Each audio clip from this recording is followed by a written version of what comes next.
पिछले वीडियोस में हम लोगों ने सीपीयू के बारे में देख लिया, सीपीयू शेड्यूलिंग कैसे करता है। लेकिन जब भी कोई प्रोसेस होगा तो उसमें मेमोरी की भी ज़रूरत पड़ेगी। तो आज के वीडियो हम लोग मेमोरी मैनेजमेंट के बारे में देखेंगे। तो बेसिकली सबसे पहले जो स्टार्ट होता है वो इस तरह से होता है। मान लीजिए कोई आपके पास मेमोरी है, ठीक है, 0 से 128 KB तक का। इसमें तो कुछ पार्ट ओएस ले लेगा, ऑपरेटिंग सिस्टम अपने लिए, और यहाँ पर जो होगा ये बचे हुए पार्ट में एक प्रोसेस चलेगा, ठीक है। तो सबसे पहले जो होते थे मेमोरीज होते थे वो उसमें पूरे के पूरे जो मेमोरी होते थे उसमें सिर्फ एक प्रोसेस चलता था, सिर्फ एक प्रोसेस चलता था। तो बहुत ज़्यादा टाइम टेकिंग था और इसमें क्या होता था, सीपीयू का यूटिलाइजेशन नहीं हो पाता था। क्यों? कि जैसे मान लीजिए सिर्फ एक प्रोसेस चल रहा है, अब ये प्रोसेस आईओ के लिए चला गया तो क्या होगा, उतनी देर तक सीपीयू आइडियल बैठा रहेगा मेमोरी, क्योंकि जितनी मेमोरी थी वो सारी एक ही प्रोसेस को दे दी गई। तो यहाँ पर ये दिक्कत आ गया, फिर इसको चेंज किया गया और फिर दूसरा तरीका निकाला गया।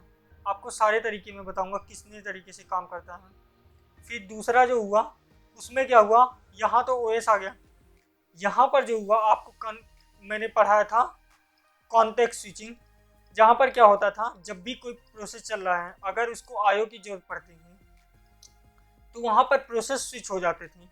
तो फिर दूसरा तरीका निकला जिसके कारण सीपीयू यूटिलाइजेशन बढ़ गया। क्यों बढ़ गया? क्योंकि जैसे ही ये प्रोसेस को आईओ की जरूरत पड़ेगी या किसी कारण से इसको वेटिंग करना पड़ रहा है तो यहाँ पर दूसरा प्रोसेस आकर इसको स्विच कर देगा दूसरा प्रोसेस, प्रोसेस नंबर 2, जिसके कारण यहाँ पर यूटिलाइजेशन बढ़ गया। लेकिन फिर भी इसमें बहुत दिक्कत है। इसमें क्या दिक्कत है, अगर एक ही प्रोसेस हमेशा चलता रहेगा तो स्टारवेशन की दिक्कत नहीं आ जाएगी। मान लीजिए रेडी क्यू में 5 प्रोसेस पड़े हुए हैं, P1, P2, 3, 4, 5, और पहला प्रोसेस 1 मिनट लेता हूँ, दूसरा 1 आवर लेता हूँ, तीसरा 10 सेकेंड लेता हूँ, चौथा 5 सेकेंड लेता हूँ और पांचवा 3 सेकेंड लेता हूँ। तो पहला प्रोसेस गया, फिर दूसरा गया। अब दूसरे वाले ने इतना टाइम ले लिया तो ये सबको इतना टाइम तक वेट करना पड़ गया, तो ये प्रोसेस दिक्कत करेगा क्योंकि मेमोरी तो हमारे पास एक ही है और उसी में सारा काम हो रहा है, तो ये भी एक प्रॉब्लम है। तो फिर तीसरा जो तरीका निकलता है प्रोसेस मेमोरी मैनेजमेंट करने का वो कौन सा है, उसमें हम क्या करते हैं कि ये इतना मेमोरी हमारे पास, ये तो ओएस के पास चला गया, बचा हुआ जो पार्ट है इसमें हम क्या करते हैं, टाइम शेयरिंग करते हैं। टाइम शेयरिंग, मेमोरी यहाँ पर टाइम शेयरिंग होती है कि मान लीजिए किसी प्रोसेस को, हर प्रोसेस को ये मेमोरी जो है 5 सेकेंड के लिए मिलेगा। तो पहला प्रोसेस 5 सेकेंड के लिए चला, उसको यहाँ पर मेमोरी मिल गया, फिर दूसरे प्रोसेस को 5 मिनट के लिए, 5 सेकेंड के लिए मिल गया, फिर तीसरे को मिल गया। लेकिन अब यहाँ पर एक प्रॉब्लम है। क्यों? कि जैसे ही मान लीजिए पहला प्रोसेस को 5 सेकेंड मिला और वो प्रोसेस कंप्लीट होने में 10 सेकेंड लगता है, तो उसके सारे डाटा को तो सेव करके रखना पड़ेगा कि नेक्स्ट टाइम जब आए तो वहाँ से करें। जैसे सीपीयू शेड्यूलिंग में मैंने आपको बताया था पीसीबी होते हैं जहाँ पर प्रोसेस सारे सेव होते हैं, तो उसी टाइप की चीज़ें यहाँ पर थी। तो वो सारे डाटा को कहाँ सेव करना पड़ता है, डिस्क में सेव करना पड़ता है। ओके, लेकिन यहाँ पर एक दिक्कत है, जब यहाँ से यहाँ पर मेन मेमोरी से डिस्क में डाटा सेव होता है, फिर से यहाँ पर डाटा आता है, तो ये जो होता है मेमोरी तो बहुत फास्टेस्ट होती है, इट इज़ फास्टेस्ट, लेकिन डिस्क जो होता है वो बहुत स्लो होता है। तो यहाँ पर एक कॉपी करने में, पेस्ट करने में, इधर डाटा सिर्फ ट्रांसफ़र करने में बहुत ज़्यादा टाइम चला जाएगा।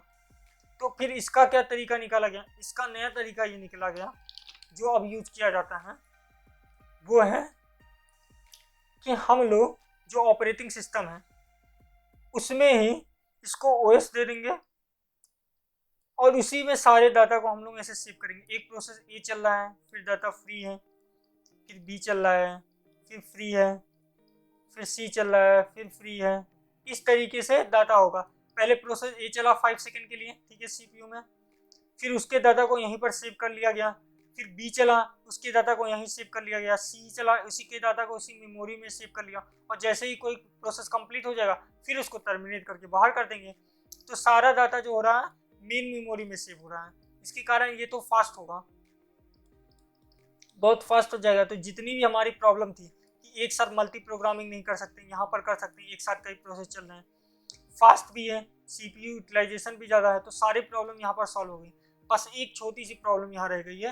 वो क्या रह गई है कि मान लीजिए ए ने प्रोसेस कंप्लीट कर लिया, उसका जो प्रोसेस है वो जाके बी में सेव हो गया, या बी जाके सी के प्रोसेस को डिस्टर्ब कर रहा है, तो यहाँ पर प्रोटेक्शन और आइसोलेशन देना पड़ेगा, आइसोलेशन देना पड़ेगा।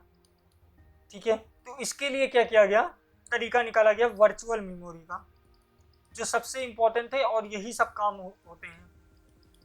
वर्चुअल मेमोरी में क्या होता है कि मान लीजिए दो प्रोसेस हैं, प्रोसेस 1, प्रोसेस 2। ठीक है, प्रोसेस 1 64 KB चाहिए इसको स्पेस, प्रोसेस 2 को 16 KB चाहिए। ठीक है, तो ये क्या करेगा, जो मेन मेमोरी है, फिजिकल मेमोरी है, फिजिकल मेमोरी है, यहाँ पर क्या करेगा, जाएगा वर्चुअली, ऐसे आ जाएंगे वर्चुअली, इसको फिर वर्चुअल मेमोरी कहेंगे क्योंकि यहाँ पर ये वर्चुअली काम कर रहा है। और ये क्या होगा, जैसे मान लीजिए यहाँ तक का ओएस ले लिया, 0 से 8 KB ओएस ले लिया, फिर 8 से 24 KB इसने ले लिया, फिर क्या होगा, ये मान लीजिए 32 से लेकर 96 KB तक इसने ले लिया। अब क्या होगा कि सारा काम जो होगा उस वर्चुअल एड्रेस बार में होगा, यहाँ पर होगा, वर्चुअल एड्रेस बार में होगा। ये इंपॉर्टेंट है, इसलिए समझ लीजिए, वर्चुअल एड्रेस स्पेस में होगा। इसमें क्या होगा, मान लीजिए कोई चीज़ यहाँ पर सेव है 0 KB पे, x की वैल्यू सेव है, तो ये यहाँ पर जो रियल मेमोरी है वहाँ पर 0 KB पे नहीं सेव होगा, ये यहाँ से यहाँ का रिफ्लेक्शन क्या है 8 KB, यानी कि 8 पे सेव होगा।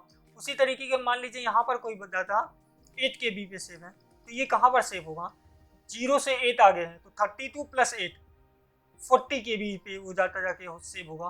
तो इस तरीके से एक दूसरे को यहाँ पर प्रोटेक्शन मिल गया। अब ये वाला डाटा सिर्फ इतने एरिया में सेव हो सकता है, इसकी मेमोरी सिर्फ इतने एरिया में सेव हो सकती है, तो हर किसी को प्रोटेक्शन और आइसोलेशन मिल गया। और याद रखिएगा, दो प्रोसेस जो हैं, दो प्रोसेस, उनको सेम फिजिकल मेमोरी अलॉट नहीं हो सकती। ऐसा नहीं हो सकता इसका मेमोरी यहाँ पे हो और इसका मेमोरी भी यहीं हो, दो लोगों को सेम फिजिकल मेमोरी नहीं मिल सकता, नहीं तो एक दूसरे को एक्सेस कर पाएंगे, तो फिर प्रोटेक्शन और आइसोलेशन देने का कोई मतलब नहीं बनता। इस बात को याद रखिएगा, दो प्रोसेस को कभी भी सेम फिजिकल मेमोरी नहीं मिल सकती। तो आई होप आपको समझ में आ गया होगा। सबसे पहले हम लोगों ने स्टार्ट किया था कि सबसे पहले टाइम में ऐसे होता था, एक प्रोसेस एक ही जगह से चलता था, लेकिन यहाँ पर टाइम टेकिंग हो जाता था बहुत ज़्यादा। आईओ के लिए अगर वो वेट कर रहा है तब तक सीपीयू यूटिलाइजेशन बहुत लो हो जाती थी। फिर हम लोगों ने कॉन्टेक्स्ट स्विचिंग करना शुरू कर दिया, जिसके कारण सीपीयू यूटिलाइजेशन तो बढ़ गया, लेकिन यहाँ स्टारवेशन की प्रॉब्लम आ गई कि अगर कोई प्रोसेस बहुत ज़्यादा टाइम ले रहा है।